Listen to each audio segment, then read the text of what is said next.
ठाकुर चाहता था कि पवित्रा उसके साथ हंसकर बोले, उससे बातचीत करे, पर जब जब पवित्रा ठाकुर का नाम भी अगर सुन लेती या फिर उसके बारे में सोचती तो वो घबराने लगती, डर से पसीना पसीना हो जाती, इधर उधर बावरी की तरह होकर वो देखने लगती। कभी कभी तो पवित्रा के मन में आत्महत्या के जैसे ख्याल आता, पर वो अपने माँ की सीख, हालात चाहे जैसे भी हो इंसान को लड़ना सीखना चाहिए, और जो बिना लड़े डर कर हार मानकर आत्महत्या जैसे मार्ग को अपनाता है उसे दुनिया या तो कायर कहती या फिर उसी को गलत मानती है। इसलिए चाहे जो हो जाए उसे लड़ता रहना चाहिए। इसीलिए अपनी माँ की ये सीख याद कर पवित्रा रोक लेती है अपने कदम। ठाकुर के बस में होता तो वो हर पल पवित्रा को अपने आंखों के सामने रखता।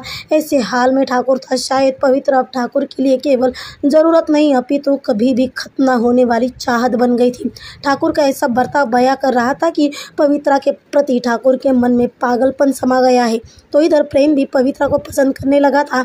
पवित्रा की एक मुस्कान के लिए तरस गया था, क्योंकि इतने खूबसूरत चेहरे पर इतनी उदासी, इतना दर्द उसे अच्छा न लगता था।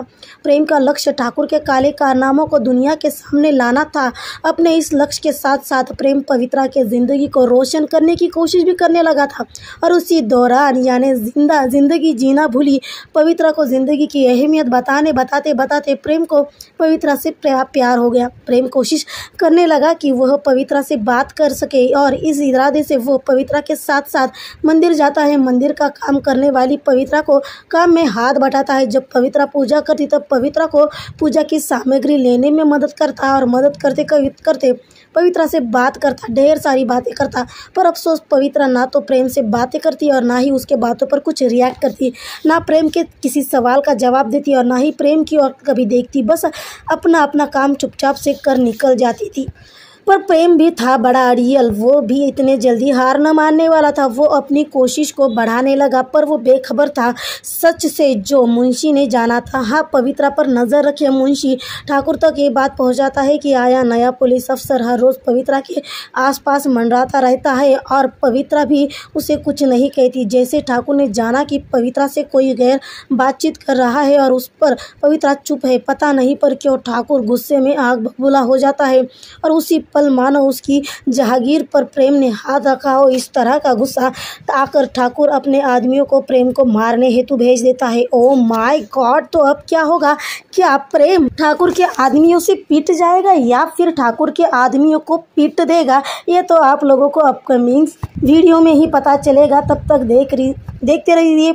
जैसे ही ठाकुर ने जाना कि कोई गैर बातचीत कर रहा है पवित्रा से और उस पर पवित्रा चुप है, पता नहीं पर क्यों ठाकुर गुस्से से आग बबूला हो जाता है, और उस पल मानो उसकी जहागीर पर प्रेम ने हाथ रखा हो। इस तरह का गुस्सा आकर ठाकुर ने अपने आदमियों को प्रेम को मारने हेतु भेज देता है। पर अफसोस ठाकुर के भेजे सारे सांड जैसे आदमियों को प्रेम धूल चटा देता है, जिसके कारण सब के सब जख्मी होकर हार खाकर गर्दन झुकाए वापस लौटते हैं। तो प्रेम गहरी सोच में था तथा वो छानबीन में लग जाता है। आखिर उस पर एकाएक किसने हमला कर दिया?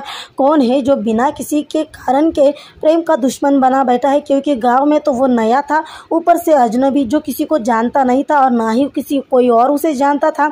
बहुत छानबीन के बाद जब जवाब नहीं मिला तब अपने साथी हवलदार ने कही बात प्रेम ने मान ली कि शायद चोर हो गए। चोरों का क्या है, वो किसी पर भी झपट पड़ते हैं।